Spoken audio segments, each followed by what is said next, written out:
हुकूमत के खिलाफ तहरीक के लिए अपोजिशन इत्तेहाद की काविशों को बड़ा धचका लग गया। जेजुआई की मजलिस शूरा ने अपोजिशन इत्तेहाद में शामिल होने की मुखालफत कर दी।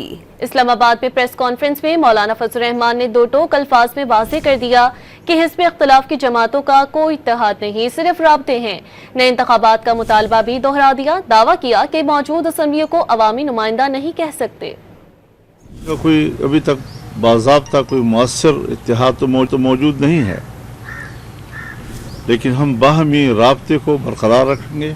जॉइंट एक्शन की ज़रूरत पड़े तो उसके लिए रास्ते खुले हैं, फ़ज़ा हमवार हैं और करेंगे इंशाअल्लाह।